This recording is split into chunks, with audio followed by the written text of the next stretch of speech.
Sudah siap belajar bareng Bapak Ibu? Sudah? Boleh saya cek ya? Duduk di sini dari jam berapa?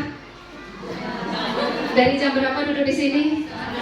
Masya Allah, ada yang jam 8, ada yang jam setengah 9, ada yang jam 10, berarti datangnya telat ya.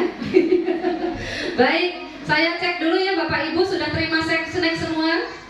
Sudah, aman ya? Aman. Yang kedua saya cek dulu konsentrasinya ya. Tepuk 1. Oh ya, masih bisa? Ya, tepuk 2. Bisa 3. Ya, sekarang nanti saya rubah ya Bapak Ibu, boleh ya? Nanti kalau saya mengucapkan pagi, tepuk tangannya sekali, bisa? Iya. Kalau siang berapa kali? 2. Kalau sore? 3. Kalau malam? Ya enggak Pak. Ya, kalau malam saya minta tolong Bapak Ibu tangan kanan kepalkan ke atas, tarik ke bawah, katakan yes. Bisa ya? Ya. Bawah? Bawah. Ya, coba saya cek kalau belum konsentrasi belum dimulai. Ya, karena biasanya anak-anak kita saat belajar di kelas sebelum dimulai sama bu gurunya juga sama ustadz-ustadzahnya diajak ice breaking dulu ya. Maka Bapak Ibunya jangan mau kalah ya. Cek pagi. Cakep. Nanti yang nggak tepuk tak suruh ke depan ya. Siang. Ya, sore. Cakep. Bapak yang belakang juga harus tepuk ya. Oke. Lebih cepat lagi bisa? Bisa. Pagi. Pagi, siang, siang, pagi, pagi, pagi, malam. Siapa yang salah? Oke, tepuk tangan buat Bapak Ibu semua. Yang tadi saya lihat ada yang salah. Saya bilang malam, sebelahku nggak tepuk ya. Ini karena saya masih baik hati, belum saya hukum ya Bapak Ibu. Nanti di sela-sela materi kalau ada yang salah, mohon maaf nanti saya suruh hafalan juz 29 ya Bu. Masya Allah, terima kasih Bapak Ibu. Sesi kita serius tapi santai, santai tapi serius ya. Baik, ketika nanti saya menyampaikan sesuatu, Ibu Bapak mau sambil makan snacknya silahkan, nggak usah malu-malu. Baik. Sinergi orang tua sekolah dalam mendidik anak-anak menjadi berkarakter tangguh. Siapa yang pengen punya anak lebih baik dari ibu dan bapaknya? Tunjuk tangan, katakan saya. Saya. Ya, alhamdulillah. Mari kita aminkan bersama. Allahumma amin ya. Itu pertanyaan yang nggak perlu ditanyakan. Itu harapan kita semua sebagai orang tua, pengen anak-anak kita lebih baik dari kita bersama pasangan kita. Dan itu doa-doa yang setiap saat juga kita lantunkan. Tapi apakah mudah? Dalam prosesnya mudah nggak Bapak Ibu? Nggak mudah ya. Dan selama saya mendampingi banyak kasus ya, ternyata kasusnya itu banyak yang tidak mudah ya. Dari tantangan-tantangan kita, nanti kita akan diskusikan bersama bahwa anak-anak kita ini anak-anak yang disebut dengan generasi strawberry. Bu, pernah makan stroberi? Enak nggak? Asem. Jus stroberi enak nggak? Enak, vitamin C-nya tinggi. Bapak-bapak suka stroberi nggak? Iya, stroberi itu cantik nggak? Cantik. Jadi generasi stroberi itu generasi yang tampak luarnya cakep, keren, glowing. Lihat anak SMP sekarang, kalau ke sekolah gurunya kalah. Bapak Ibu lihat ya. Maka sampai guru sekarang itu yang disidang itu ke sekolah itu udah bukan HP lagi. Perkat make up. Iya. Ini anak sekarang. Jadi anak sekarang itu kita menyebutnya generasi strawberry. Generasi yang tampak luar cantik, tampak luar menarik, tapi cepat busuk. Nah, ini generasi sekarang. Jadi generasi strawberry itu kalau digambarkan generasi yang dia sering merasa burnout. Burnout itu sering merasa lelah fisik dan pikirannya. Kenapa sering lelah pikiran dan fisik anak sekarang? Karena tiap hari otaknya dipaksa bekerja untuk scrolling dan scrolling. Betul atau tidak? Ya. Banyak anak sekarang yang kalau ditanya tidur jam berapa, jam 2 pagi gitu ya. Itu anak SMP SMA sekarang. Ya, maka kalau di sekolah, ini ada nggak di sini yang guru SMP SMA? Guru SMK, halo Bu, ya. tinggal tidur siswanya, Bu? Iya, di pojokan itu tidur ya. Terus pokoknya nggak peduli, Bu, yang penting saya mangkat, nggak dimarahi orang tua.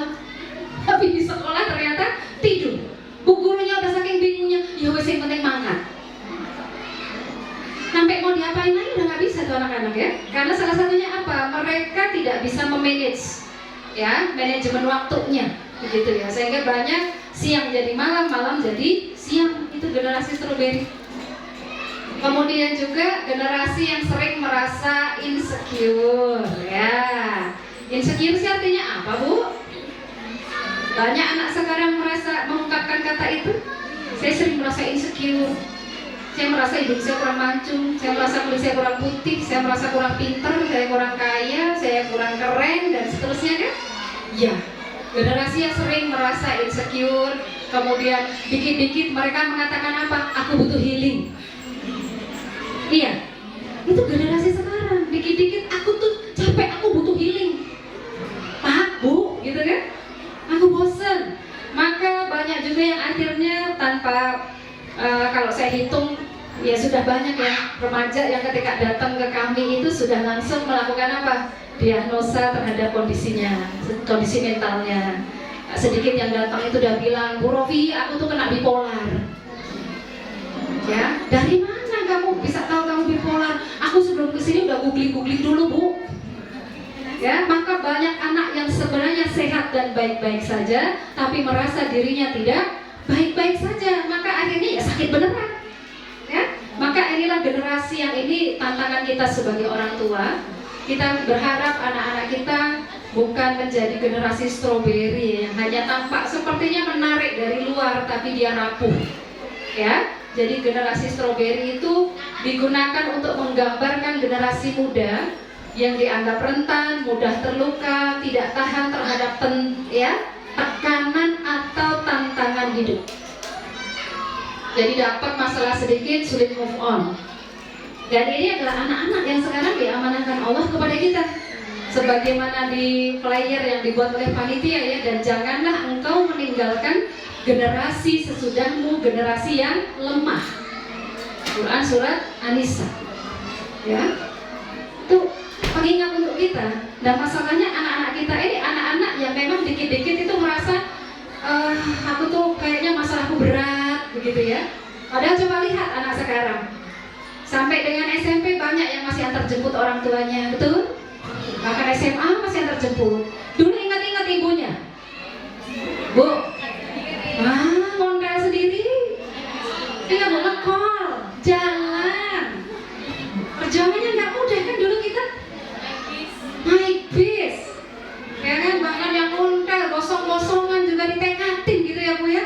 Itu, tapi anak sekarang banyak memang, dan ini nggak cuma 1-2, memang mewabah. Anak-anak yang seakan-akan daya juangnya rendah, ya, daya juang mereka rendah, maka inilah disebut generasi strawberry, lembek, nggak bisa dapat tekanan, dikit-dikit dia bilang butuh healing. Generasi strawberry dia egois, cuma mentingin keuntungannya sendiri. Ngawang, kebanyakan main HP, banyak mimpi tapi minim aksi. Generasi strawberry, banyak mimpi, aku tuh pengen jadi pengusaha yang hebat, aku mau jadi miliarder. Apalagi sekarang banyak kesuksesan yang dijanjikan instan di dunia maya, betul nggak? Ya, maka nggak sedikit Bapak Ibu sekarang mahasiswa yang terjerat pinjol, pinjaman online, karena saking gampangnya diakses ya. Tiap hari anak bawa gadget, minta uang ke orang tuanya suruh sabar sebentar, dipinjol ditawarin, gitu ya. Dan nggak sedikit ini klien kami yang juga terjerat pinjaman online, orang tuanya habis-habisan. Ya, sampai waktu itu ada ibu-ibu yang datang ke kami hanya mengatakan, Bu, saya hanya tinggal punya rumah yang kami tempati sama mobil saja. Semua kendaraan tanah sudah terjual habis, nutupin hutang-hutang anaknya. Anaknya mahasiswa kuliah udah harus keluar, pindah kampus lagi, begitu kan? Nah ini, males dan manja, nggak mau kerja keras, cepat menyerah. Ya, ada tugas dari gurunya, dikit-dikit apa? Googling aja deh, literasinya rendah. Juga boros, gampang buang uang karena nggak ngerasain hidup susah dari kecil. Maka Bapak Ibu ini juga pengingat buat kita. Anak kita jangan sampai meskipun kita berada, kita selalu anak itu full fasilitas gitu ya. Belum minta sudah kita kasih, tidak pernah bersabar ketika dia menginginkan sesuatu, maka tumbuhlah dia jadi generasi stroberi, ya. Kemudian keras kepala, ngeyel, nggak nurut, dan juga susah dibilangin. Ini beberapa karakteristik generasi yang tentunya ini jadi tantangan nggak cuma Bapak Ibu tapi juga saya. Karena saya dan Bapak Ibu ini orang tua di akhir zaman yang dipercaya oleh Allah untuk bisa menghantarkan anak-anak itu nantinya menjadi generasi terbaik. Hanya nggak mudah, ya, hanya nggak mudah. Dan inilah generasi lemah yang kita tidak ingin ini terjadi pada anak keturunan kita, Bapak Ibu. Ya, saya itu juga terlibat di proses rehab miras narkoba ya Bapak Ibu ya.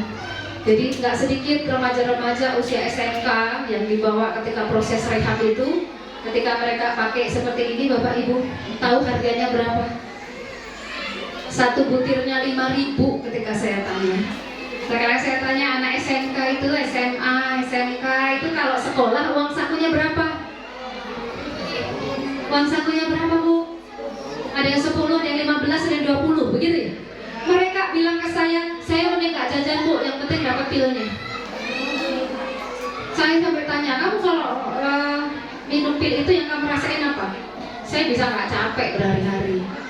Tapi setelah itu dia akhirnya tidur berhari-hari. Ya, dia bisa gak tidur 3 hari. Game online full. Setelah itu 3 harinya tidur terus. Ya, ini ketika anak sudah kesini, awalnya dari sini Bapak Ibu, awalnya dari rokok dulu. Maka kalau yang punya anak laki-laki, pintunya miras narkoba itu awalnya dari sini, dari rokok. Maka kalau bisa anak laki-laki kita bimbing betul untuk tidak merokok lebih baik. Saya juga nggak mudah bimbing ini, kebetulan anak kedua saya juga laki-laki usia remaja. Sering dia cerita, Bunda, temanku tadi nge-vape loh. Oh iya, ya. Maka saya bilang ke anak laki-laki saya, nah, kalau kamu sayang tubuhmu, ya, satu hisapan rokok, mau itu rokok elektrik, mau itu rokok yang tradisional itu ya, itu akan banyak titik-titik noda di dalam paru-paru kamu. Kalau masih muda belum terasa, entar ya nak ya, kalau sudah 40 tahun ke atas kamu makin sering sakit-sakitan, ya. Maka Bu, ya, kalau punya anak laki-laki, yuk dibimbing, ya, di sini pintunya, ya, karena awal mula anak-anak rokok tuh awalnya karena diminta nyoba-nyoba sama temennya, biasanya kan kayak gitu ya, ayolah nyoba lah, kamu cemen lah kalau nggak nyoba, biasanya kan gitu ya. Nah maka yuk kita bimbing. Kita memang nggak bisa hanya mengatakan kamu nggak boleh ngerokok, hanya begitu saja nggak bisa anak itu, tapi kita jelaskan kenapa sih, ya. Nah maka kuncinya nanti salah satunya memang di komunikasi kita bersama anak-anak ya. Belum lagi masalah pergaulan bebas ini Bapak Ibu. Aduh kalau saya cerita masalah kasus-kasus pergaulan bebas itu mengerikan ya. Nah kemarin juga kasus di Gombong ya, anak SD kelas 6 kan, ya, yang sudah hamil 6 bulan. Coba yang punya anak perempuan, ya, anak kelas 6 SD, apakah sudah bisa hamil? Sudah. Syarat bisa hamil kalau apa? 1, sel telurnya udah matang. Tanda sel telur sudah matang apa? Ya sudah haid.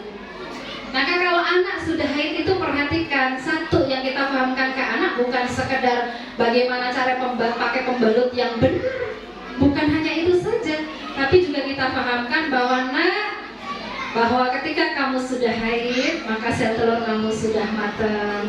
Kamu harus bisa menjaga dirimu dengan baik, ada kewajiban syariat gitu ya Bu ya. Nah maka kalau sudah haid itu yang namanya hijab itu menjadi wajib untuk melindungi dan menjaga diri kamu nak. Nah sekarang lagi viral itu ya, salah satu apa itu yang Instagram yang apa namanya ya sekarang sedang dipolisikan oleh Umi Pipi itu. Ibu ngikutin nggak ya? Mau ngikutin Bu? Oh ya, apa Bu? Apa Bu? Oh selebgram ya, ada selebgram yang sekarang dipolisikan. Bapak Ibu ngikutin itu ya? Iya. Kasusnya apa? Masalah es krim. Tapi lihat, dia berhijab tapi tidak menampakkan perilaku sebagai wanita muslimah yang baik, gitu kan? Berjilbab tapi konten-kontennya justru mengarah ke konten pornografi, porno aksi, ya. Nah, maka ini yang nanti juga kita edukasi ke anak-anak kalau udah gede anak, gitu ya. Dan ini penting banget buat bapak-bapak. Halo Pak. Halo. Ya, bapak-bapak yang punya anak perempuan tunjuk tangan. Ya, Masya Allah, perhatikan Pak. Kalau yang bilang ibu-ibu nak, yang sudah haid ya, kalau ibunya bilang nak, jilbabnya dipakai. Kalau yang bilang ibu-ibu tuh biasa. Kenapa? Karena ibu-ibu ini dari bangun sampai tidur lagi ngomong terus. Ya Bu ya? Tapi kalau sekali-sekali yang ngomong bapaknya, ya Allah, itu energinya beda. Sekali-kali yang ngomong bapaknya, anaknya mau pamit, nak, sini dulu. Kamu sudah haid, sudah balik. Pakai jilbab yang benar, itu baju jangan ketat-ketat amat. Itu anak perempuan ngerasa apa? Ya Allah, bapakku tuh sayang banget ya sama aku, gitu. Karena bapak percaya sama aku akan menjaga diriku dan kehormatanku. Itu anak perempuan tuh, ya. Dan ini manjur banget kalau yang bilang bapaknya. Maka ibu siap hadirkan bapak-bapak untuk bantu ngingetin anak gadisnya. Ya. Dan ini sangat penting, ya. Agar apa? Salah satu yang kita cegah adalah masalah pergaulan bebas. Dan alhamdulillah ibu bapak ini kan sudah memilih SD Al-Hikmah, ya, untuk mendidik anak-anaknya. Tidak salah karena anaknya udah diberi basic ilmu agama. Dan inilah salah satu ikhtiar kita untuk mewujudkan generasi muslim yang tangguh, sebagaimana tema kita kali ini. Karena generasi muslim tangguh itu sebagaimana dalam Quran surat Al-Imran ayat 110, Bapak Ibu. Kamu adalah umat yang terbaik, dilahirkan untuk manusia, menyuruh kepada yang ma'ruf dan mencegah kepada yang mungkar, dan beriman kepada Allah. Tapi kuncinya apa? Beriman. Ya, maka yang paling dasar kita tanamkan ke anak itu adalah masalah fondasi agamanya.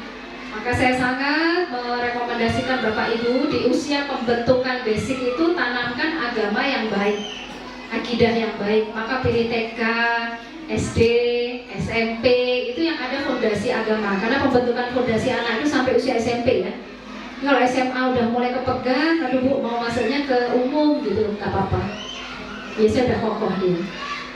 Ya, itu pun masih dengan pendampingan gitu, ya. Maka balik lagi, kita untuk membentuk anak-anak ini jadi generasi yang tangguh nggak bisa sendirian, betul nggak Bapak Ibu? Hanya kita sama suami kita, pokoknya empot-empotan deh kita bimbing anak kita, nggak cukup. Tapi butuh apa? Butuh sinergi bersama sekolah. Butuh sinergi untuk menyelamatkan anak-anak yang kalau tadi saya katakan anak-anak generasi strawberry. Gak mudah memang, tapi kita ini sudah diukur sama Allah mampu, gitu ya. Maka kalau Allah saja yakin kita mampu, kenapa kita tidak yakin? Maka untuk memampukan itu kita belajar. Ya, tapi ya dalam perjalanannya pasti ada ujian. Nggak mungkin ngasuh anak itu kayaknya lurus, mulus, nggak ada ujian. Pasti ada ujiannya Bapak Ibu. Tapi ingat, hadirnya ujian yang muncul pada saat kita mendidik anak-anak itu sebenarnya Allah ingin apa? Kita bertumbuh menjadi orang tua yang lebih dewasa. Belajar lagi, oh ternyata anakku itu nek tak omongi rada kenceng malah dia tambah kenceng misalkan. Bukankah dari situ kita belajar? Iya, berarti aku harus memanage suaraku. Aku nggak boleh ngegas-ngegas terus, misalkan ya. Kita belajar, ya. Dan memang tidak ada orang tua yang sempurna. Betul Bapak Ibu? Siapa di sini yang orang tua sempurna? Tidak ada orang tua yang sempurna. Yang ada adalah orang tua yang terus belajar, ya, terus belajar. Termasuk kita hari ini. Saya dan ibu bapak, ya, kita belajar bersama begitu ya, karena memang tidak mudah mendidik anak-anak zaman sekarang. Nah, maka ini yang harus terus kita ingat bahwa mendidik satu anak dibutuhkan orang satu kampung.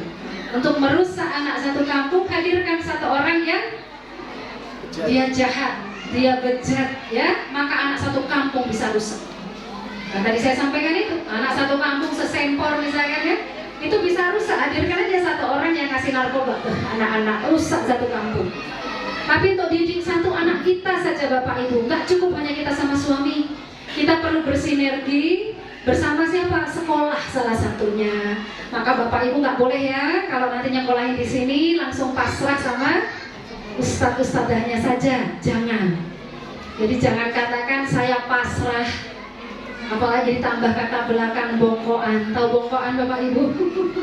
Saya pasrah ya ustadzah, monggo diapakan gitu. Saya yang penting bayar SPP tiap bulan lancar. Nggak cukup itu. Tapi nanti juga ada kerja sama. Siap Bapak Ibu? Siap ya. Nah maka disinilah sinergi sekolah orang tua menjadi kunci sukses untuk pendidikan anak. Nah kunci sinergi ini saya berikan ada beberapa kunci. Kalau kita ingin bersinergi sama sekolah, dan mumpung ini masih di awal-awal tahun ajaran ya Bapak Ibu ya. Kalau ingin proses sinergi kita bersama sekolah berjalan baik, pertama harus ada keridoan dulu. Ridho. Ya, saya ridho. Ridho itu artinya apa sih Bapak Ibu? Ikhlas. Ikhlas, sukarela, senang hati, tidak dipaksa. Itu ridho ya. Saya ikhlas, saya senang hati anak saya didik di sini. Apakah ada yang dulu daftarin di sini terpaksa? Tidak. Saya ikhlas, saya ridho. Maka kunci pertamanya adalah percaya dulu dengan pihak sekolah. Percaya sama ustadz-ustadzahnya. Karena kalau nggak ada percaya nanti ibu bapak ninggalin anak di sini nggak tenang, betul? Karena sekolah itu rumah kedua, gitu kan? Ya, rumah pertamanya dengan bapak ibu, maka rumah kedua anak itu di sekolah. Maka kunci pertama ridho. Yang kedua kesamaan visi misi orang tua dan sekolah. Sudah sama belum visi misinya? Sudah. Apa Pak visi misi SD Al-Hikmah? Menjadikan manusia yang generasi yang tangguh. Masya Allah. Bapak siapa namanya Pak? Wali kelas 1A. Baru wali kelas 1 hafal visi misi. Oh Pak Guru. Oh beliau Pak Guru. Kasih tepuk tangan dulu dong buat Bapak nih. Oh iya. Nanti yang lain langsung ya browsing visi misi SD Al-Hikmah. Karena ini di awal harus disamain dulu. Tadi udah dijelasin sama Usria ya. Nah kemudian yang ketiga nanti sekolah kreatif, orang tuanya aktif. Nah ini yang coba nanti kita bahas. Ya ini tadi ridho sudah saya sampaikan. Kesamaan visi misi, dan yang ini yang kita butuh kerjasama. Salah satunya di topik kita kali ini, bagaimana kita membentuk anak yang tangguh. Tangguh itu kalau dalam bahasanya itu memiliki daya resiliensi, ya, memiliki daya juang, memiliki ketangguhan. Kalau diibaratkan anak kita bola, bolanya jangan seperti bola kaca. Karena kalau bola kaca punya masalah sedikit langsung pecah, sulit untuk dibenerin lagi. Tapi anak kita anak yang harus punya daya lenting yang baik, punya masalah berkali-kali dia tetap bisa move on lagi. Nah itu yang disebut resiliensi atau ketangguhan. Jadi mampu bangkit ketika dihantam kesulitan, mampu mencoba berusaha meskipun pernah gagal sebelumnya. Dan saya yakin Bapak Ibu ini sampai saat ini masih hidup karena kita tangguh menghadapi hidup kita. Betul tidak? Ya. Bapak Ibu pernah gagal? Sering. Pernah? Sering. Bangkit lagi? Bangkit lagi. Ya kan? Itu karena apa? Kita punya daya juang. Nah maka daya juang yang ada pada Bapak Ibu harus nanti juga ditanamkan ke anak-anak. Apakah banyak anak-anak yang kemudian sekarang tidak tangguh, Bu Rofi? Kalau jatuh sulit move on, apakah banyak? Tidak, sedikit. Ya. Kemarin belum lama salah satu siswa SMP, ya, ada yang ditemukan sudah meninggal di aliran Sungai Lukuno. Ngikutin beritanya nggak Bapak Ibu? Iya. 2 hari sebelumnya dia nulis surat untuk neneknya kan? Iya. Ya, nulis surat intinya dia mengucapkan terima kasih sudah diasuh sama neneknya. Kemudian dia berpamitan, jangan dicari lagi aku yang ini ya. Tapi terima kasih sudah mengasuh aku. Aku punya uang tapi aku sudah nggak butuh uang. Uangnya buat Nini saja. Jadi ngirim suratnya buat neneknya. Karena ternyata anak ini punya kelekatan attachment yang lebih baik ke neneknya dibanding ke ibunya. Nah ini nanti juga catatan buat kita. Ya, sampai akhirnya anak itu nggak pulang setelah nulis surat. 2 hari ditemukan sudah di aliran Sungai Lukuno meninggal. Dan diprediksi dia melakukan tindak bunuh diri. Jadi kalau anak itu sampai tindak bunuh diri, sebenarnya tidak terjadi langsung pengakhiran hidup Bapak Ibu. Sebenarnya ada sinyal-sinyal sebelumnya, cuma kadang orang tua nggak peka. Maka saya sering katakan, kalau lihat anak, jangan hanya lihat, oh anakku sudah pulang, oh anakku udah berangkat sekolah, oh anakku sudah di rumah, sudah jadwal, ayem. Jangan cuma itu saja. Lihat juga ekspresi muka anak kita, begitu kan ya? Tanyalah anak kita, itu jadi penting nih. Karena ini nanti juga bagian dari bagaimana upaya membentuk anak memiliki ketangguhan. Ya, karena kasus depresi itu ternyata juga tidak sedikit. Ya, dan satu di antara 3 penyakit utama yang menjadi tantangan kita kelak di tahun 2030 ternyata salah satunya adalah masalah kesehatan mental. Ya, jadi masalah mental health ini menjadi tantangan Bapak Ibu nanti di tahun 2030. 2030 anak kita sudah sekolah usia kelas berapa? Usia kelas berapa? Tergantung sekarang kelasnya. 2030 berapa tahun lagi? 7 tahun lagi. Yang sekarang kelas 6 barangkali sudah jadi mahasiswa. Yang sekarang dia SD kelas 1 barangkali anak itu waktu SMP, begitu ya. Itu 3 penyakit utama, salah satunya itu adalah masalah mental health. Maka kenapa saya sering menyampaikan anak sekarang butuh dibekali menjadi anak yang bisa survive dengan hidupnya. Ya, survive dengan hidup. Karena apa? Karena kita tidak ada jaminan sampai usia berapa kita bisa dampingi anak-anak kita. Betul nggak Bapak Ibu? Iya. Kita nggak tahu. Maka tugas kita adalah membentuk anak itu punya daya resiliensi yang baik.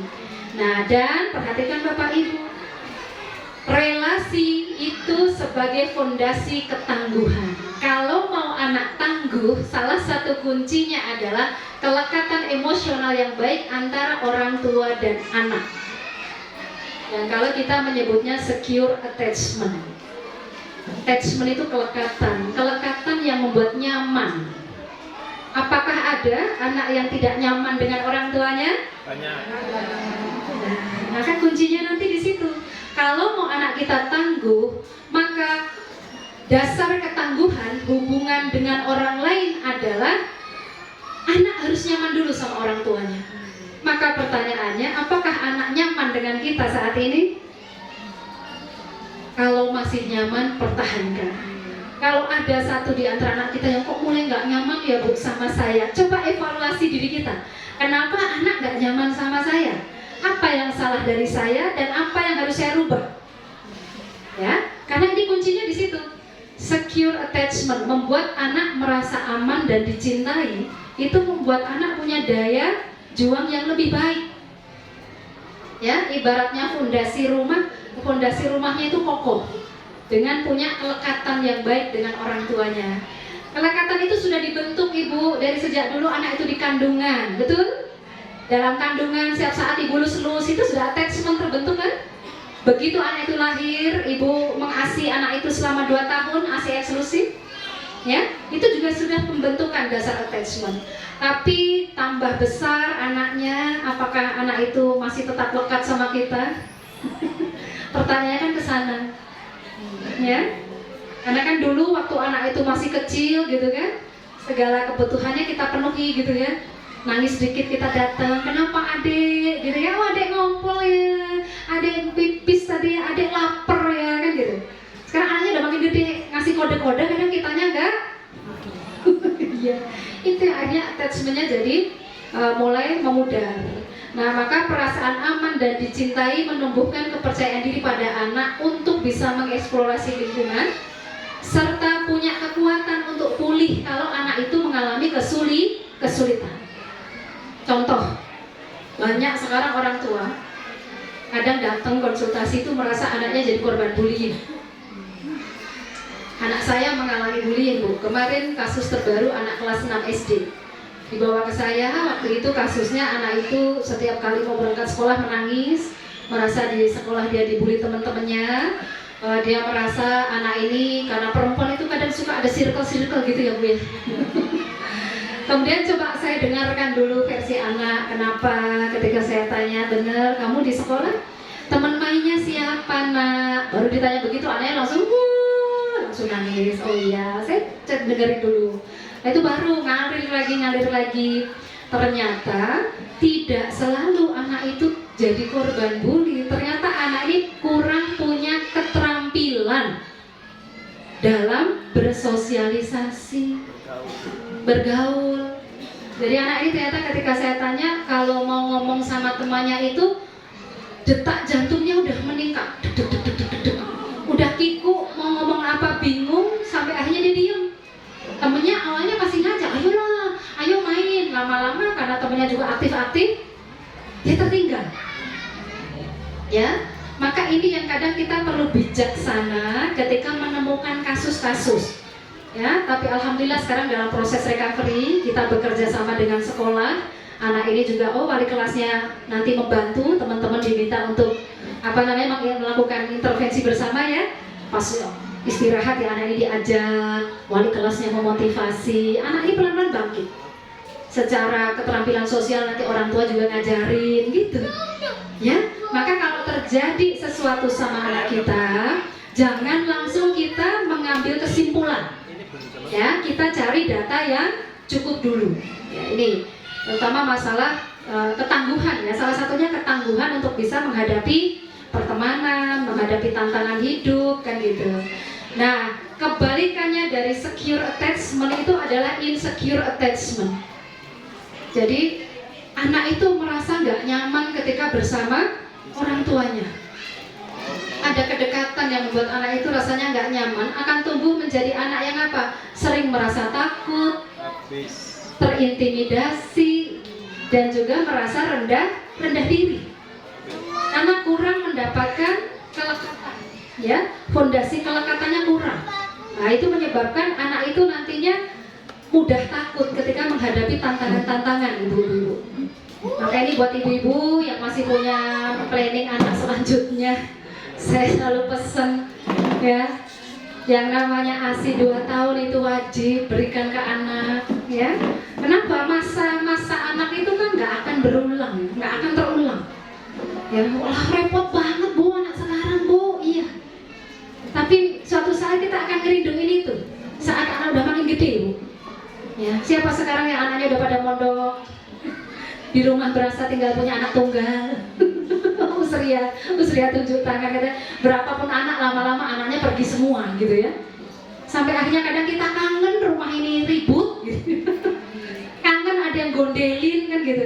Maka kalau sekarang ibu-ibu di rumah masih diributin, ibu-ibu pulang masih ada anak yang selalu ngerengek, minta ini minta itu. Bu, nikmatin aja dulu ya bu. Repot Bu Rofi, nikmatin. Kenapa? Masa itu nggak akan terulang. Suatu saat kita akan rindu masa-masa itu, ya kan? Karena rumah kalau udah nggak anak kecil rasanya apa? Nah, anyep kata orang tua ya. Rasanya anyep kalau nggak ada anak kecil. Maka sekarang masih ada anak kecil, ini fondasi untuk apa? Membentuk kelekatan yang baik. Maka nanti kuncinya apa? Good communication. Jadi attachment itu nanti kuncinya di good communication. Komunikasi yang baik sama anaknya. Ya. Nah, komunikasi yang baik. Jadi tahapan attachment itu kan kayak gini Bapak Ibu. Maka saya kenapa nekanin anak itu harus dekat sama figur ibu ya waktu dia 0 sampai 2 tahun. Kan di sini nih pre-attachment, bayi lahir hingga 6 minggu. Ya, tidak menunjukkan keterikatan khusus pada pengasuh tertentu. Ya pokoknya siapa yang dampingin saja gitu. Tapi nanti kalau sudah 6 hingga 7 bulan mulai terbentuk preferensi terhadap pengasuh primer dan sekunder. Anak biasanya mulai kelekatannya ke figur ibu dan ayah, biasanya gitu kan. Baru nanti ketika bayi 7 bulan ke atas menunjukkan keterikatan yang kuat. Biasanya lebih lengketnya dengan salah satu. Kalau ibu ya ibunya banget gitu, sama bapaknya nggak begitu. Ya, apa-apa maunya sama ibunya, itu biasanya 7 bulan lebih. Baru setelah 10 bulan ke atas, anak membentuk ikatan dengan pengasuh lain, ayah, kakek, nenek, kakak, adik. Kalau bayi ya nggak ada adiknya ya, dia paling kecil di rumah gitu. Ya, di sini ini 10 bulan ke atas. Ya, inilah tahapan-tahapan. Maka ketika anak di usia pembentukan attachment itu harus merasa apa? Dia nyaman. Dia diakui, tidak ditelantarkan. Ketika menangis dia harus ada yang mendatangi dan bertanya. Maka jangan sampai bayi udah kejet-kejet tidak didatangi gitu ya, itu nanti attachment-nya jadi buruk ya. Nah, maka hubungan yang baik dengan anggota keluarga, kakek, nenek, termasuk di sini guru maupun teman penting. Jadi hubungan yang baik ini nanti menumbuhkan perasaan berharga. Oh, aku tuh berharga, aku tuh dianggap ada, sense of belonging, perasaan dia diterima, itu penting Bapak Ibu. Maka penting ya kalau kita itu lagi emosi jangan sampai terungkap kata-kata kamu tuh anak siapa, kamu tuh bikin susah. Jangan sampai. Kan dari situ anak merasa apa? Apakah aku ini nggak berharga? Apakah aku ini nggak penting? Begitu ya. Karena ini tahapan untuk membentuk sense of belonging. Dan ini di masa SD ini masih terus berkembang. Masih terus berkembang. Ya, maka kalau kemarin sempat, aduh aku kemarin pas marah kadang ngungkapin itu Bu Romi, yang penting istighfar, terus besok nggak diulang. Justru harus ditumbuhkan anak itu berharga. Ya, maka cari, kalau udah SD itu biasanya ibu bapak harus mulai peka melihat apa yang jadi kelebihan anaknya. Itu yang harus dipupuk-pupuk gitu ya. Nah, maka alhamdulillah kalau di sekolah itu ada kegiatan ekstrakurikuler, ya. Pastikan anak memilih pilihan anak, bukan pilihan orang tua. Ayo, siapa kemarin yang pilih ekstra? Anaknya apa orang tuanya? Oh, dua-duanya, nggak apa-apa, tapi dominan anak suka. Karena kunci ekstrakurikuler berhasil itu kalau habis ekstra anak bahagia, bukan tertekan. Kalau tertekan berarti itu bukan pilihan terbaik dia, bukan. Karena ekstra itu kan sebenarnya untuk apa? Refreshing. Ya, dari aktivitas akademik. Jadi misalkan Senin sampai Jumat sudah aktivitas akademik begitu ya, maka di hari Sabtu kalau ada ekstra, ada pramuka, itu untuk refreshing anak. Maka pilihkan ekstra itu untuk sarana menumbuh kembangkan bakat minat anaknya ya, ibu bapak ya.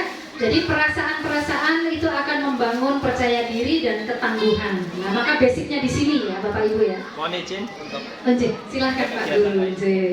Jadi kuncinya membentuk anak tangguh tahap awal, nggak boleh ditawar. Attachment-nya harus baik. Kita harus dekat sama anak dulu karena itu fondasinya di sana. Siap Bapak Ibu? Ya, pagi. Ya, pagi. Iya, masih on ya? Siang, pagi, malam. Ya, alhamdulillah, berarti masih konsen semua ya. Khawatirnya sudah ini ya, mulai agak siang, udah jam 10 kurang 5. Anak-anak pulang jam berapa? Berarti sekalian jemput anak ya? Dan tahu nggak Bapak Ibu, anak-anak itu bangga saat lihat Bapak Ibu hadir di sini. Benar itu bangga. Ih, ada bundaku loh, ada ayahku loh. Itu kebanggaan. Dan mereka merasa ayah ibuku mau terlibat. Itu masa yang nggak akan terulang. Maka sekali lagi tepuk tangan buat Bapak Ibu. Iya, mengupayakan, ya, mengupayakan ketika ada undangan dari sekolah melibatkan orang tua hadirlah, ya. Nah, bagaimana menjadikan anak tangguh Bapak Ibu? Pertama, beri kesempatan anak mandiri. Ya, beri kesempatan. Karena endingnya, jadi kalau kata kunci mandiri itu berikan kasih sayang yang memandirikan, bukan kasih sayang yang memanjakan. Maka prinsip memandirikan adalah beri kesempatan anak mencoba. Jangan semua orang tua. Kita nggak akan tahu anak kita bisa kalau kita nggak memberi kesempatan untuk mencoba, ya. Nah, ini kalau mau contoh checklist untuk anak-anak 7 sampai 10 tahun, ini berarti anak kelas 1 ya, sampai sekitar kelas 5-an, mencuci peralatan makan sendiri, udah lulus? Alhamdulillah udah dibantu di sekolah saya. Ya, menyiapkan peralatan sekolah sendiri, halo? Oh sudah, alhamdulillah. Nggak ada yang sering lewat? Oh iya, oke. Diberi 1 sampai 3 tugas rumah tangga. Ya, nggak apa-apa. Nutup jendela, matiin lampu, buang sampah, boleh. Disesuaikan kondisi Bapak, Ibu. Maka saya sering sampaikan, yang punya asisten rumah tangga, yang namanya Kodimat, asisten rumah tangga, itu juga punya hak untuk istirahat. Maka jangan sampai asisten rumah tangga itu masuknya Senin sampai Senin lagi. Mereka itu membantu kita. Maka kalau Minggu ibu-ibu libur, asisten rumah tangganya suruh libur. Terus gimana mau kerjaan rumah? Ya itu kerjain ibu sama anak, biar timnya jalan. Oke Bu? Ya, ya. Kemudian menyapu lantai, lulus? Alhamdulillah. Membersihkan kamar, lulus? Lulus. Tapi ingat, ini masih versinya anak. Ya versinya anak. Nah, spraynya dirapiin, anaknya bilang sudah. Ibunya bilang, kayak mau rapi.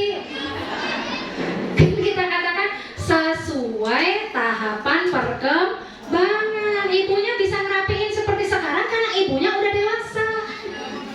Dulu pas ibu SD ya versinya rapi ya begitu ya.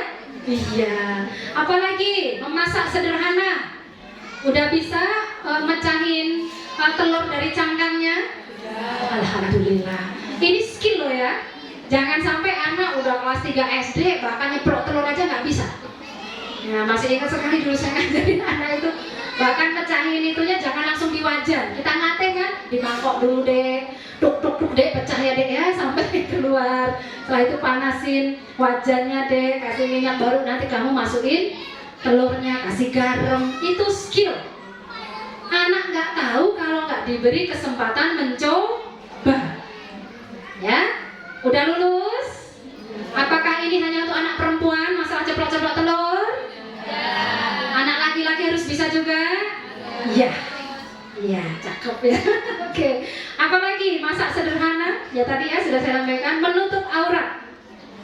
Terutama bagi yang sudah balik menjadi kewajiban. Nah, ini tadi saya tekankan di awal tadi ya.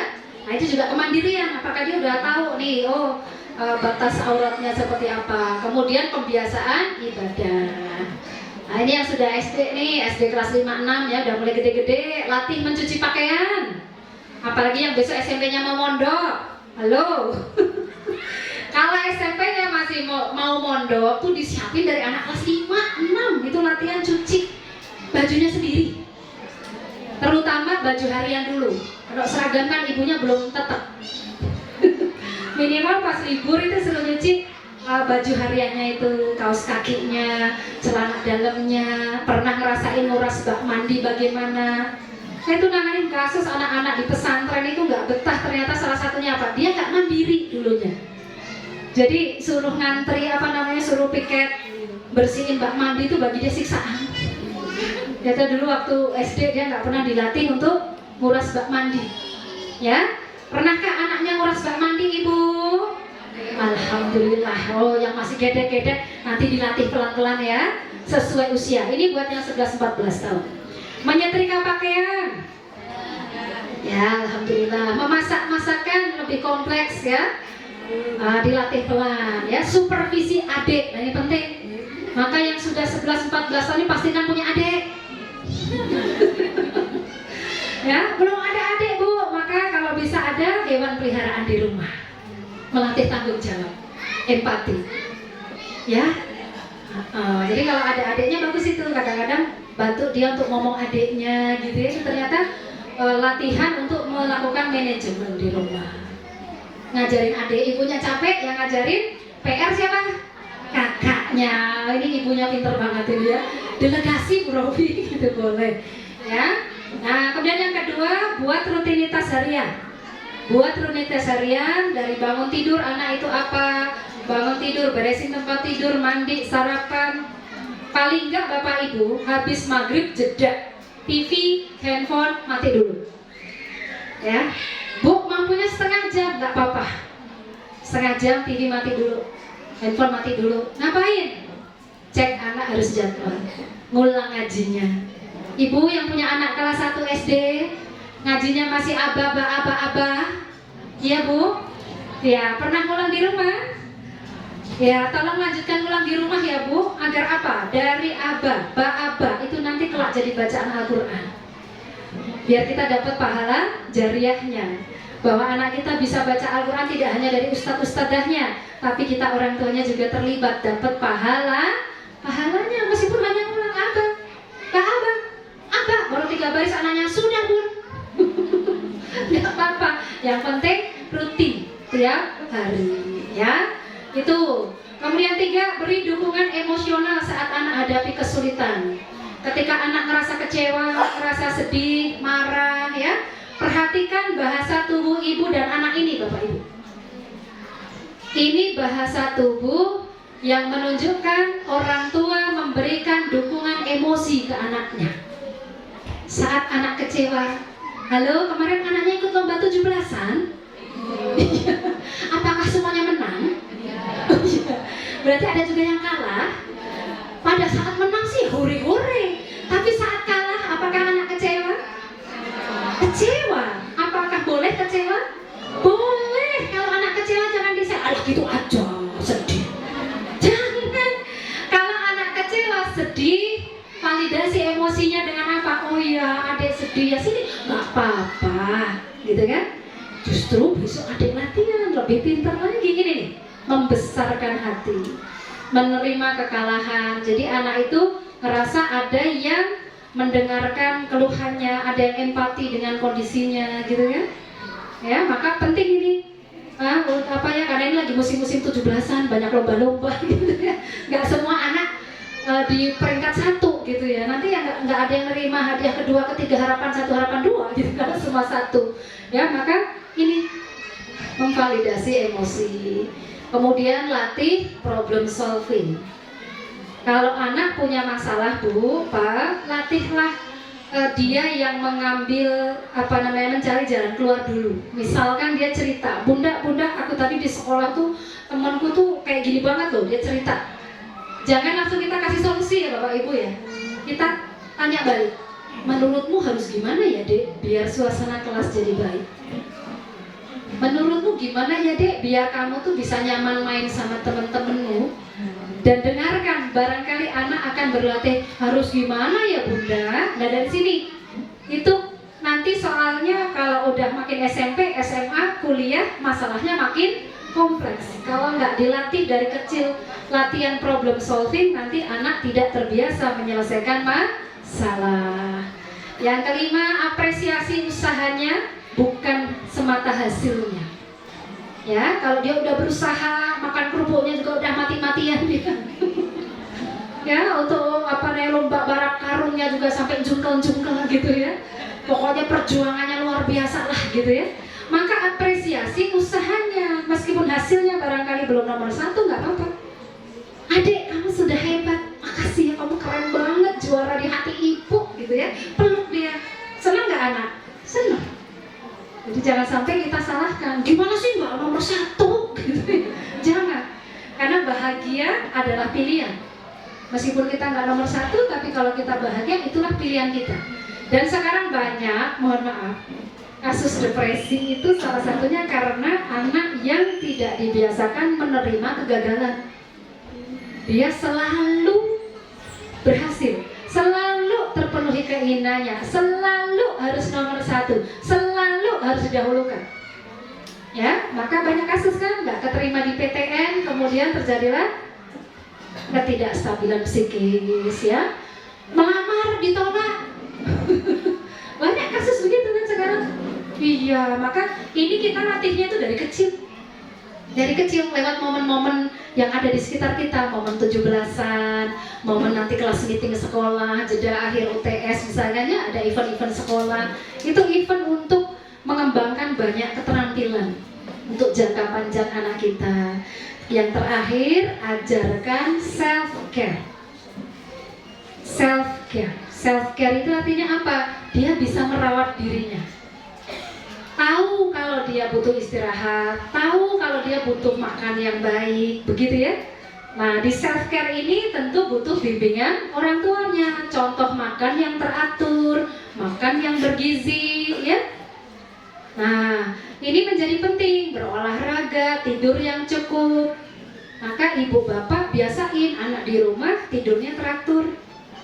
Ya, makannya teratur, makan dulu baru jajan, jangan jajan dulu baru makan, biar nggak semakin banyak anak-anak berkasus statusnya stunting gitu, gizi buruk. Karena tadi udah kenyang jajan nggak mau makan, ya. Ini jadi memperhatikan kebutuhan dasar, tidak hanya belajar, ada waktunya kamu boleh main. Tidak hanya les dan les terus, kamu juga boleh main, Dek. Nah, ini terutama yang punya anak agak, saya pesennya yang punya anak agak introvert, tertutup, dan dia cerdas. Cerdas perfeksionis. Kalau punya karakter anak yang begitu, Bapak Ibu, ya, maka tolong diseimbangkan dengan otak kanannya harus teraktivasi. Otak kanan itu kaitannya otak seni dan olahraga. Jadi kalau anaknya yang pinter banget gitu, kan pasti ada ya Bapak Ibu yang dikaruniai Allah anak yang cerdas akademiknya. Tapi tolong jangan hanya cerdas akademik, bagian sisi otak kanannya juga harus diaktifasi dengan kegiatan seni dan olahraga. Dan sebenarnya kalau pakai rule-nya sekolah sudah ada kegiatan ekstrakurikuler. Cuma kadang anaknya sudah pinter, ekstranya ikutnya juga yang kaitannya akademik juga gitu. Sehingga anak ini nggak ada penyeimbang. Karena kasus-kasus pasien yang kami tangani banyak anak-anak yang dari sejak SD terbiasa maju kompetisi-kompetisi olimpiade. SD-nya, SMP-nya luar biasa. Klimaks masalahnya di masa kuliah.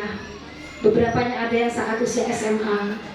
Ya, maka biar nggak begitu gimana Bu Rofi? Ini kebutuhan dasar, memastikan anak punya waktu, dia juga boleh bermain, ya. Kadang serius belajar, kadang juga bermain, ya. Nah, maka ini adalah prinsipnya keseimbangan hidup. Nah, itu maka ini sebagai penutup dari saya Bapak Ibu. Kalau ingin bersinergi maka mari wujudkan sekolah yang kreatif tapi orang tuanya harus aktif.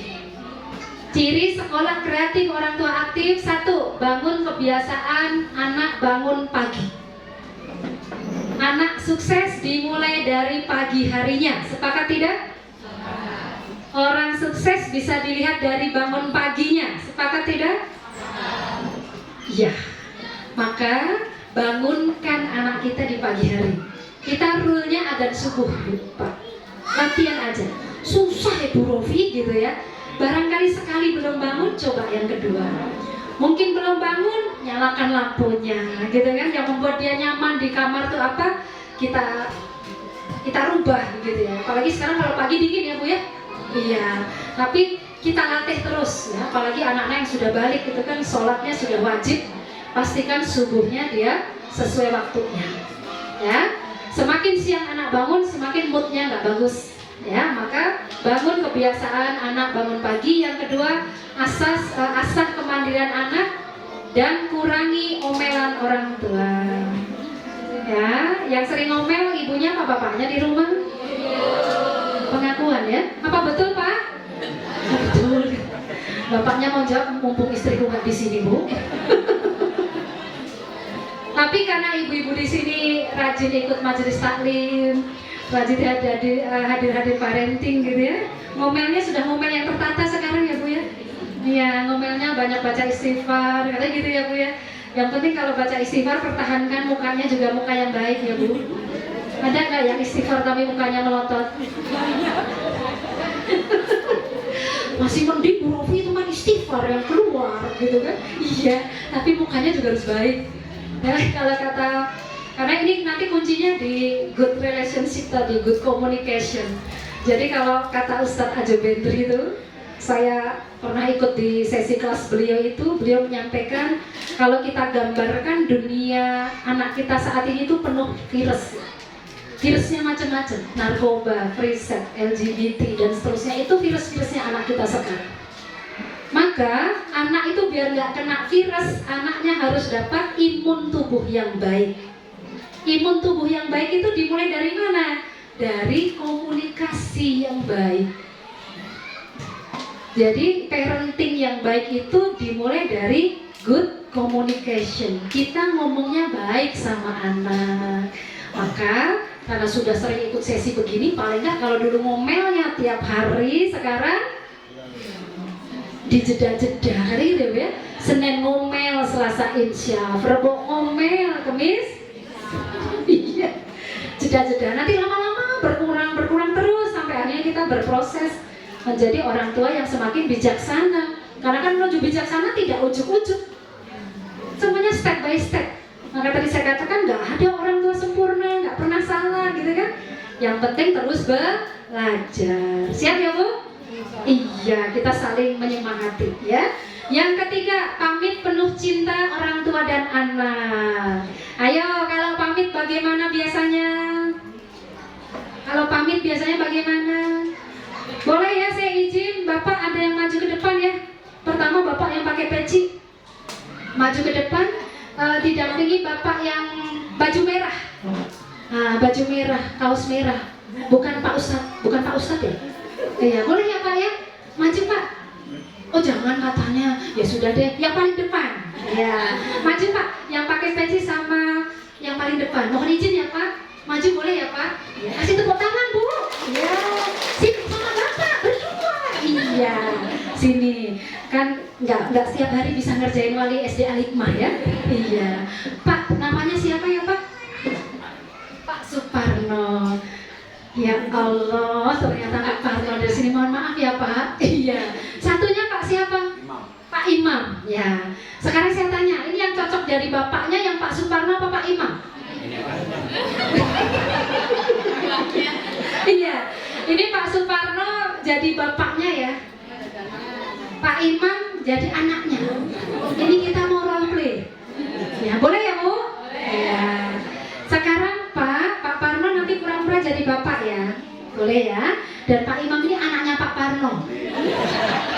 Ceritanya begitu. Ini Pak Imam adalah, ini berarti adik Imam adalah siswa SD Al-Hikmah. Ya. Tiap pagi adik Imam berangkat sekolah akan berpamitan ke ayahnya. Ya, ayahnya adalah Pak Parno.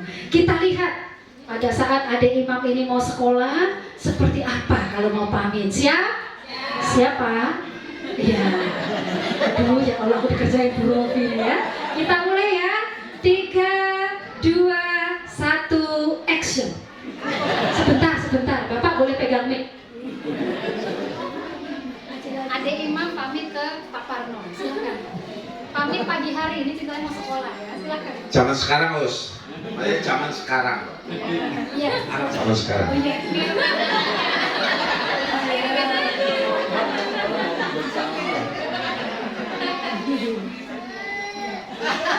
Pak, mau pamit dulu mau berangkat sekolah. Iya Pak, hati-hati ya Nak, nanti jangan lupa berdoa. Iya Pak.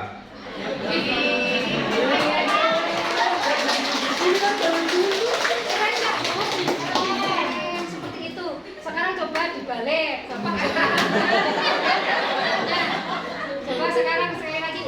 Gantian Bapak jadi anak ya. Coba Pak pamit. 3, 2, 1, mulai. Ya, pamit ya Pak, saya mau sekolah, mau didoakan ya Pak. Iya. Hati-hati, semoga anak semakin sukses. Oke Pak. Pak Parno, Pak Imam, matur suwun ya Pak ya. Iya. Ya. Gimana? Apakah tiap pagi begitu? Oh, kurang satu. Apa Bu yang kurangnya? Oh, cium tangan. Iya. Tadi mau cium tangan Riku. Iya. Tapi kalau sama anaknya gitu ya Pak ya. Iya. Tadi yang dari Pak Parno ke Pak Imam tuh, Pak, badai berangkat sekolah Pak. Iya, hati-hati. Gitu. Tapi saya yakin kalau sama anaknya lebih natural. Ya, ini karena ya bukan anak dan bapak gitu ya. Sama-sama bapak ya Bu Rofi gitu. Tapi saya menekankan masalah pamit penuh cinta orang tua dan anak. Karena kita nggak tahu ketika berpamitan itu apakah saat itu atau bisa selamanya.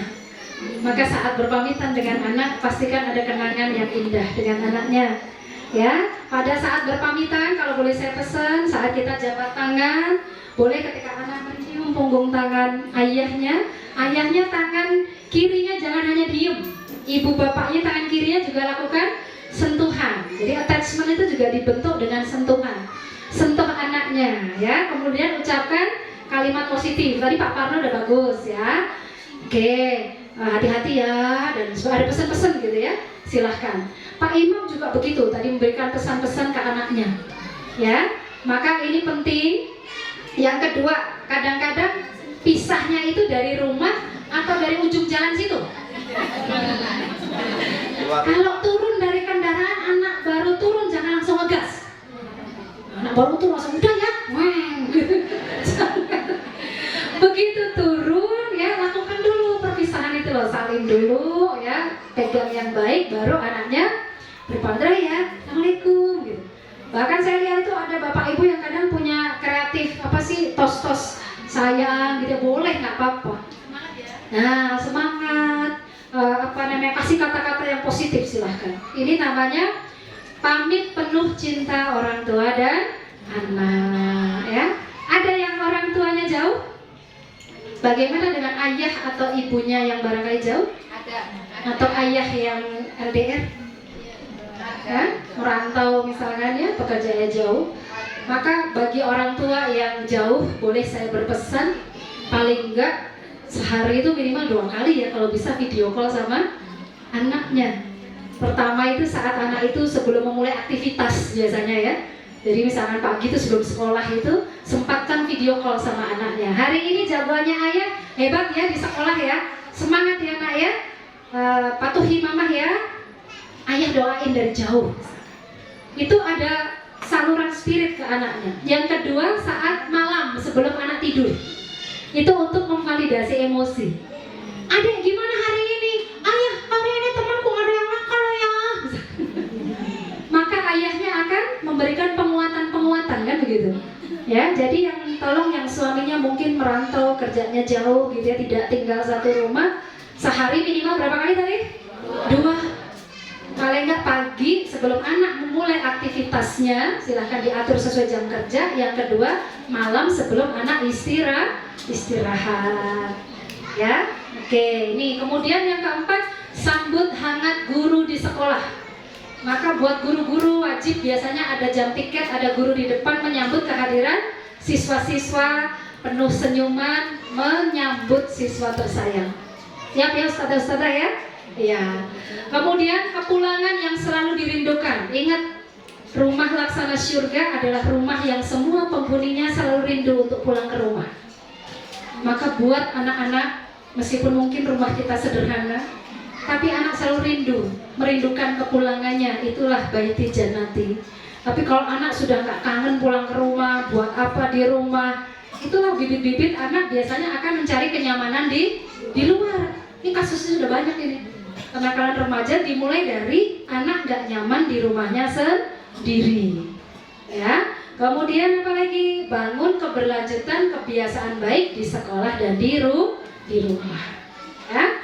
Maka kalau ini nanti dilakukan, Bapak Ibu, pesan saya sukseskan program kebaikan. Program kebaikan guru, pasti ada kajian guru, upgrading pelatihan guru, ustadz-ustadzah bersemangat. Kemudian program kebaikan orang tua apa? Paguyuban dihidupkan, rutinkan POMG, buat kajian wali siswa, parenting, tahsin dan lain-lain. Agar apa? Kita ini komunitas, kita ini senasib, orang tua yang berusaha belajar bersama-sama, maka harus bisa saling menyemangati. Ya, yang terakhir program kebaikan siswa, ada mutaba'ah harian, aturan bersama tentang menggunakan gadget di rumah. Bapak Ibu, kalau sekolah membuat aturan tentang gadget, apakah Bapak Ibu menyepakati? Yang pertama, ketika aturan itu anak SD tidak diperbolehkan punya HP pribadi, apakah disepakati?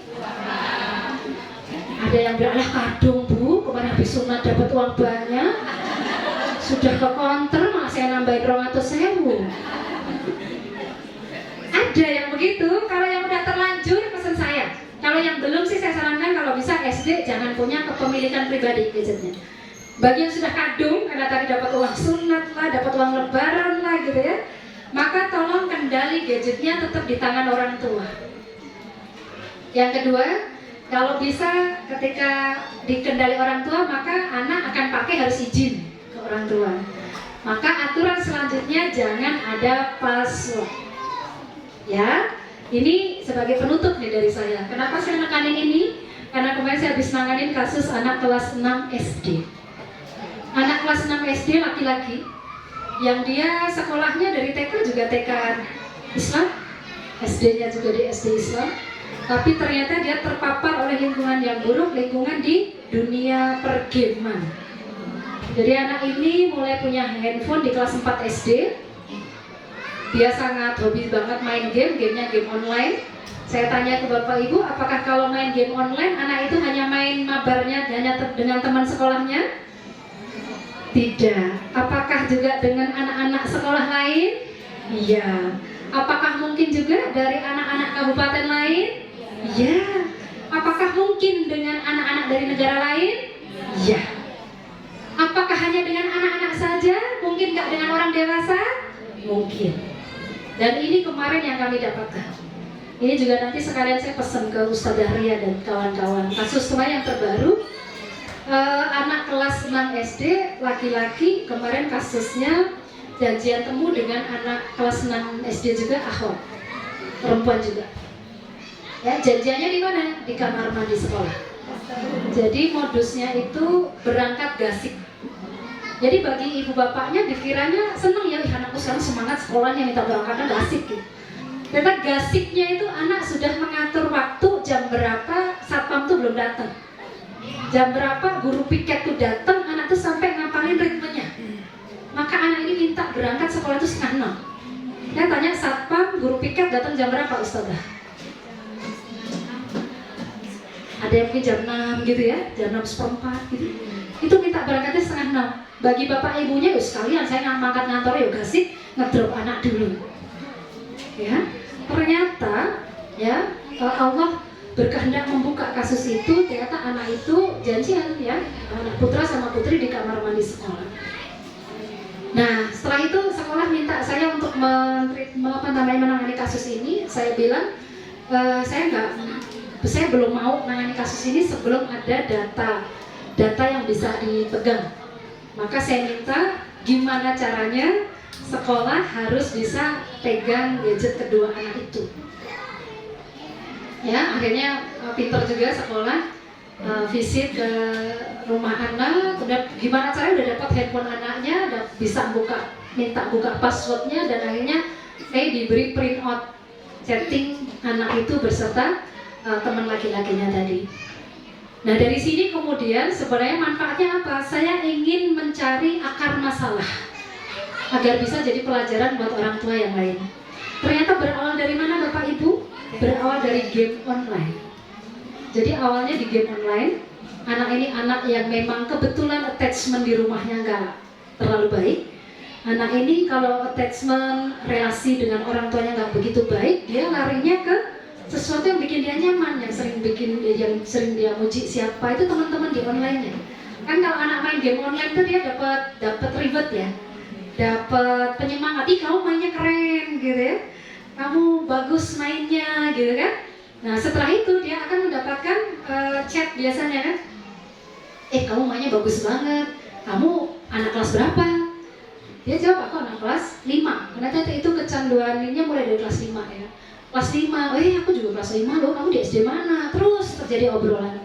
Sampai titik tertentu dari obrolan itu ternyata anak ini pelan-pelan dikirimin gambar yang memang ada unsur pornografinya.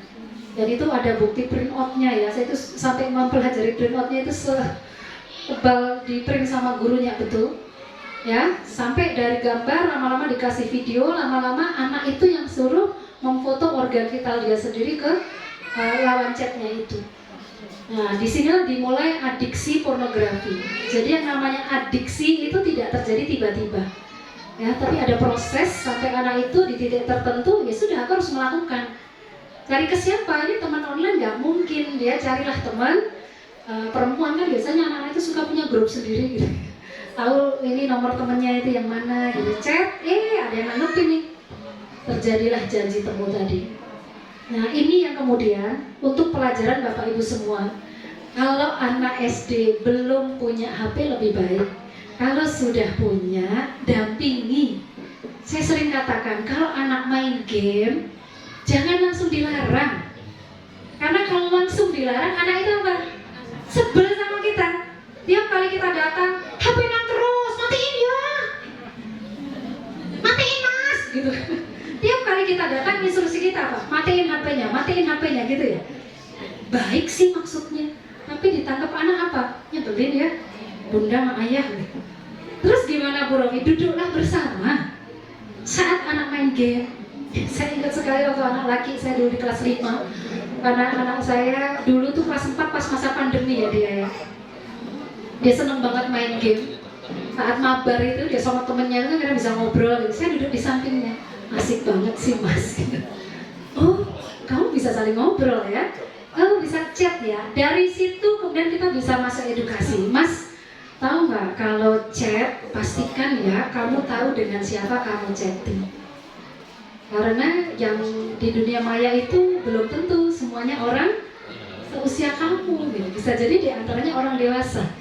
Jadi ada yang namanya kaum pedofilia. Bapak Ibu tahu ya? Pedofilia itu orang dewasa yang mencari mangsa anak-anak yang kurang perhatian, yang pelariannya ke game sama ke sosial media. Itu akan dicek. Ya, maka hati-hati dengan motif-motif ini. Kalau ini pesan saya ya ini penggunaan gadget kalau bisa sih nanti ada aturan bersama yang nanti diatur bersama ayah bunda dan sekolah ya, tapi jangan sampai terus anak sama sekali nggak boleh. Kalau sama sekali nggak boleh malah anak mainnya ke tetangga dan kita kadang malah nggak bisa kontrol ya. Itu pesan saya buat ibu dan bapak semuanya. Kalau yang anak-anak laki-laki tadi ya pendampingan saat dia main game online. Kalau perempuan itu di sosial media biasanya ya, Instagram, TikTok ya, itu tolong juga terdampingi ya. Nah, yang terakhir sebagai penyemangat saya dan ibu bapak semuanya, terputusnya amalan selain 3 perkara. Jika seseorang meninggal dunia, terputuslah amalannya kecuali 3 perkara. Yang pertama sedekah jariah, yang kedua ilmu yang dimanfaatkan, yang ketiga doa anak yang soleh dan soleha. Maka mari berjuang bersama menjadikan anak yang menjadi titipan Allah ini bertumbuh menjadi anak yang soleh dan soleha. Dan tidak ada orang tua yang sempurna, tapi kita terus belajar ya menjadi orang tua yang terus bertumbuh bijaksana dan dewasa untuk anak-anak tersayang. Terima kasih Bapak Ibu, tepuk tangan buat kita semua. Ya, saya kembalikan ke moderator ya. Assalamualaikum warahmatullahi wabarakatuh.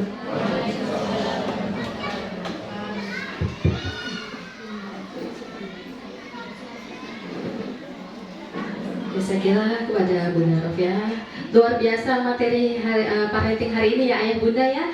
Kita berikan aplaus tepuk tangan kepada beliau terlebih dahulu. Baik, untuk sesi selanjutnya adalah sesi tanya jawab kepada Ayah Bunda yang ingin bertanya. Dipersilakan. 3 orang penanya pertama, ya? Dipersilakan Pak.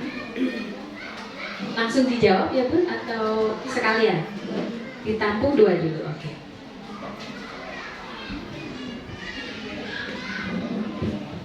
Terima kasih. Assalamualaikum warahmatullahi wabarakatuh. Waalaikumsalam. Bunda Rofi, ini alhamdulillah ketemu lagi di sini. Beliau ini sering tak minta tolong narasumber di kami ya. Bu Rofi ini waktu itu sampai sekarang lah ya seperti itu. Anak saya kebetulan saya nitip juga di sini satu dari kelompok bermain. Mbak Yenya sekarang kelas 4 SD. Nah, yang kami keluhkan anak saya kelihatannya secara sayang banget terhadap saya, kayak lah ya. Saya pulang kerja, ya suruh peluk-peluk, ya, tapi tangannya gerayangan, nyari HP. Ya. Saya kelas yang 2 ini, itu pasti balapan buka pintu, meluk, apalagi yang kecil. Tapi tangannya gerayangan. Nah, yang saya tanyakan atau mungkin butuh dukungan atau jawaban dari Bu Rofi, ini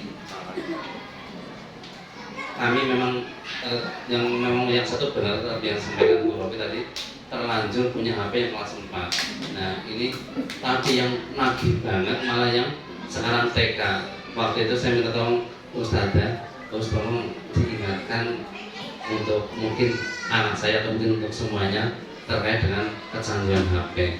Nah intinya kami membuat schedule buat jadwal 30 menit, tapi setelah itu sudah. Nah, tapi selalu sampai sekarang nawar. Nah, salahkah kami selaku orang tua? Saya akan ambil paksa pas jamnya. Kalau yang kecil masih guling-guling nangis, ya. Tapi kalau yang ini kelas 4 tak ambil paksa. Nah, itu biasanya terus berontak. Apakah lebih baik seperti itu? Atau mungkin ada cara lain yang lebih bijaksana untuk memutus agar tidak terlanjur lah istilahnya. Mungkin itu, terima kasih. Assalamualaikum warahmatullahi wabarakatuh. Waalaikumsalam warahmatullahi wabarakatuh. Satu lagi, Bapak Ibu. Oh iya, ada ibu-ibu belakang. Silakan.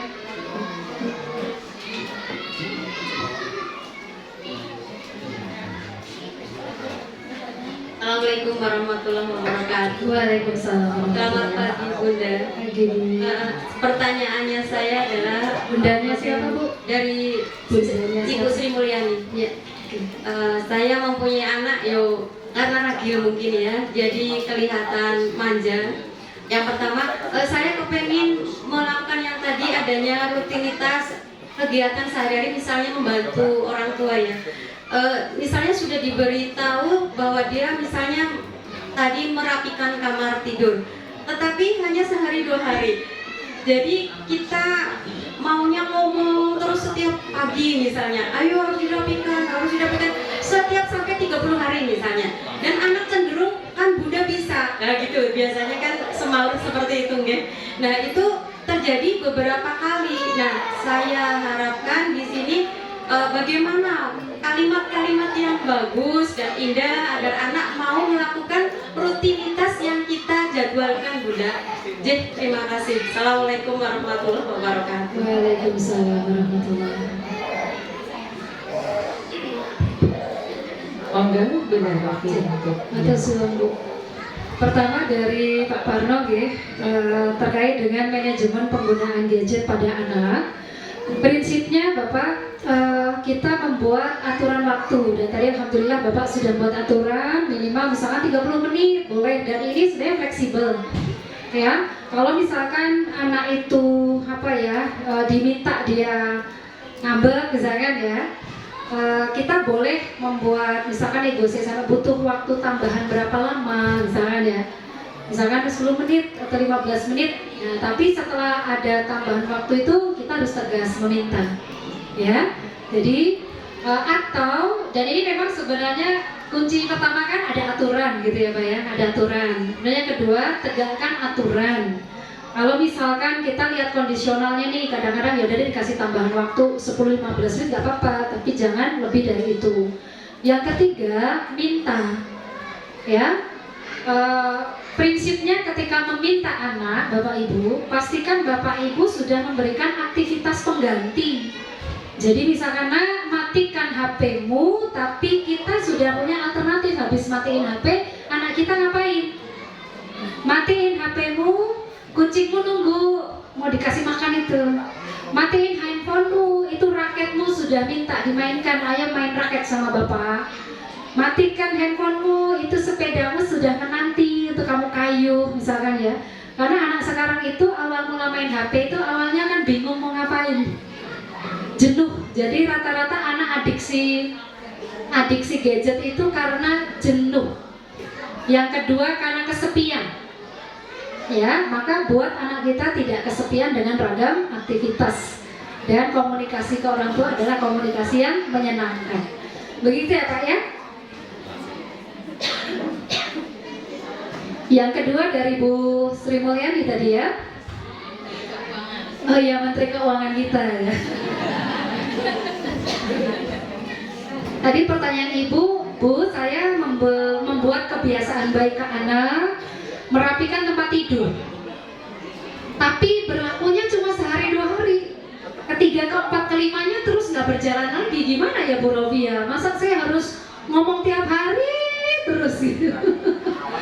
Prinsipnya begini Bu, ya. Nanti memang kita juga harus lihat usia anak ya. Tapi prinsipnya itu pada perilaku positif anak, pujilah sebanyak mungkin. Maka perilaku positif itu akan cenderung menetap dan dipertahankan anak. Jadi contoh misalkan hari pertama dia rapiin kamarnya, tolong berikan pujian terbaik. Aduh anaknya Bunda pintar sekali, terima kasih ya, kamarmu sudah rapi. Yang kedua terus, karena prinsip anak itu nggak cuma anak deh, orang dewasa kalau dipuji seneng nggak? Seneng. Anak juga begitu. Pokoknya kalau anak manis puji dia, jangan sampai anak udah menunjukkan perilaku positif kita diemin. Karena itu momentum, ya tiba-tiba anaknya rukun sama adiknya, tiba-tiba dia main handphone gak nyampe setengah jam udah dikembaliin, ini lah Bu, makasih, kamu keren banget, main HP-nya sudah sebentar ya, mau olahraga ya misalkan. Makasih ya, kamarmu sudah rapi dan sebagainya. Nanti tambah gede, ya apalagi kalau anaknya udah kelas 5, kelas 6, memuji itu sudah tidak bisa lagi seperti pujian anak TK dan SD kelas kecil. SD kelas kecil itu 1, 2 ya. Kalau sudah kelas 3 ke atas itu pujiannya ke tindakan, bukan ke anaknya, tapi ke perilakunya. Makasih ya anak pinter, kamu sudah merapikan tempat tidurmu. Makasih ya sudah mau berbagi makananmu dengan adekmu misalkan ya. Jadi perilakunya. Maka termasuk kalau kita ngingetin, ya Allah kak, kamarmu gitu. Jadi kamarnya, jangan orangnya. Karena kalau orangnya anak tersinggung misalkan, ya Allah kak, kok nanti akhirnya kalau ke orang itu kan jadi ada label kan, kok keset, kok males gitu. Nah maka apa? Lingkungannya, perilakunya, fokusnya ke sana. Kalau tambah gede, ya. Seperti itu ya Bu Menteri Keuangan, Bu Sri Mulyani. Pastikan pokoknya prinsip ini dari sejak anak TK PAUD, pujilah sebanyak-banyaknya saat anak kita melakukan kebaikan. Tangkap basah sebanyak-banyaknya saat anak kita melakukan kebaikan sekecil apapun. Dan ucapkan terima kasih ya nak, sudah jadi kakak yang baik buat adikmu. Terima kasih ya dek, udah jadi adik yang baik hari ini, manut sama kakak misalkan ya, atau manut sama bunda ayah silahkan ya. Terima kasih Bapak Ibu. Sudah jam berapa nih? Oh iya, dicukupkan atau masih ada lagi? Oh ada satu ibu-ibu jilbab Tosca. Oke, silakan Bu. Kita silakan dulu. Assalamualaikum warahmatullahi wabarakatuh. Nama saya Ibu Buri dari Wali Murid kelas 1. Di sini ada beberapa pertanyaan Ibu yang mau saya tanyakan.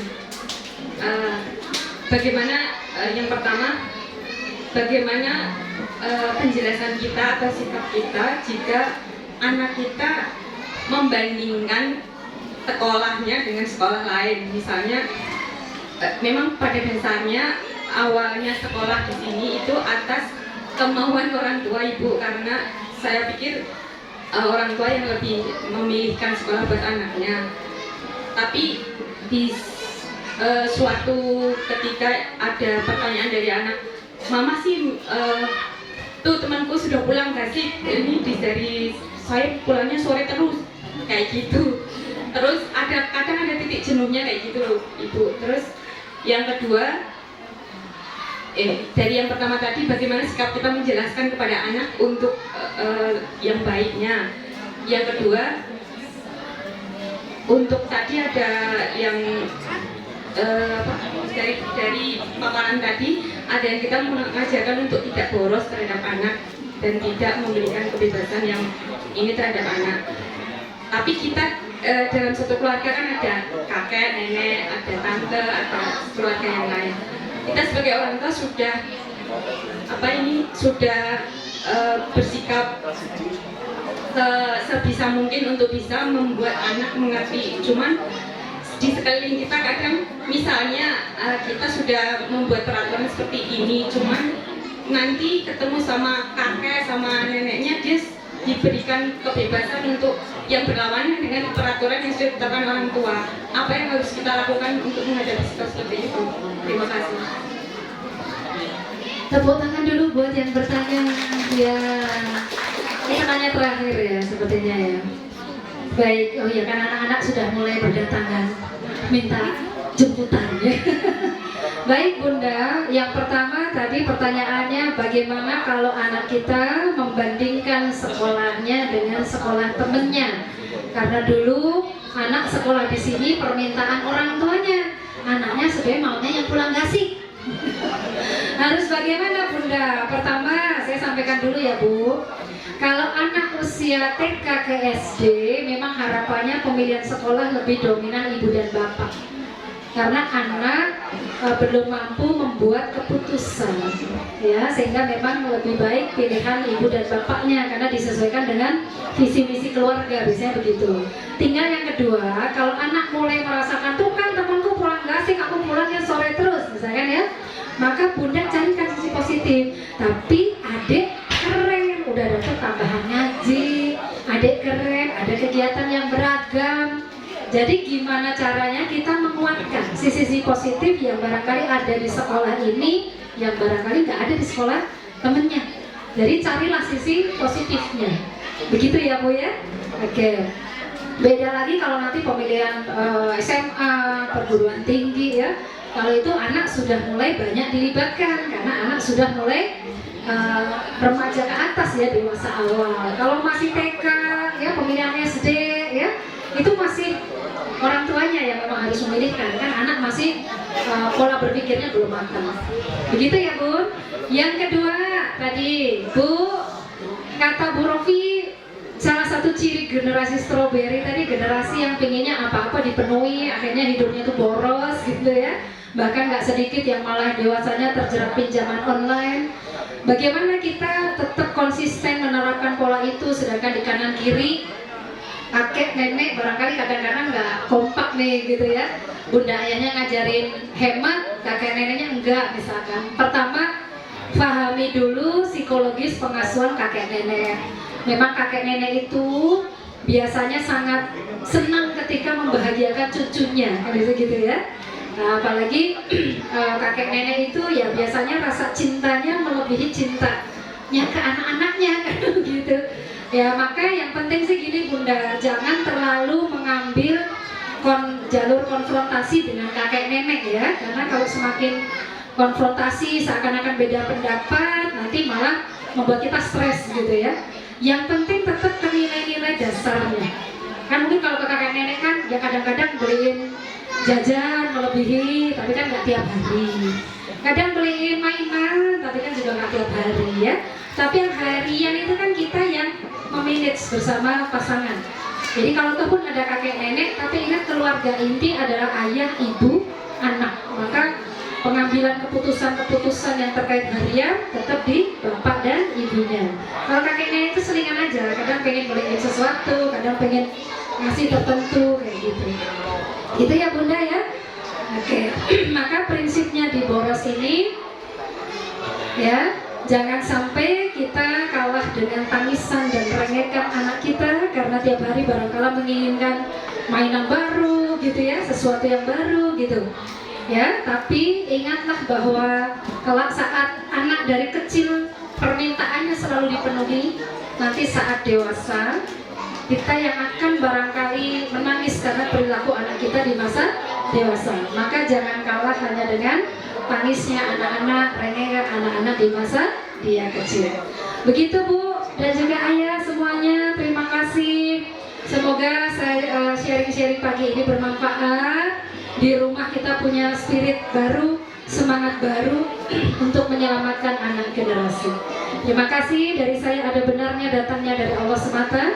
Assalamualaikum warahmatullahi wabarakatuh. Tepuk tangan Pak Bunda. Luar biasa, alhamdulillah. Sesi penyampaian materi dan tanya jawab telah selesai. Alhamdulillah kita telah sampai di penghujung acara. Terima kasih kepada narasumber Bunda Rohia Akbar MPSI selaku narasumber ya, dan para peserta ayah bunda yang telah menyimak acara dari awal sampai akhir. Semoga ilmu yang kita dapatkan ya, kita bisa bermanfaat dalam kehidupan kita sehari-hari. Semakin sukses menjadi ayah bunda, menghantarkan putra-putrinya untuk semakin tangguh menghadapi dunia. Kami mewakili Ustadz-Ustadzah dan seluruh panitia yang bertugas menyampaikan permohonan maaf apabila ada kesalahan dan kekurangan. Astagfirullahaladzim. Mari kita tutup acara parenting hari ini dengan bacaan hamdalah bersama. Alhamdulillah. Sekian, wassalamualaikum warahmatullahi wabarakatuh.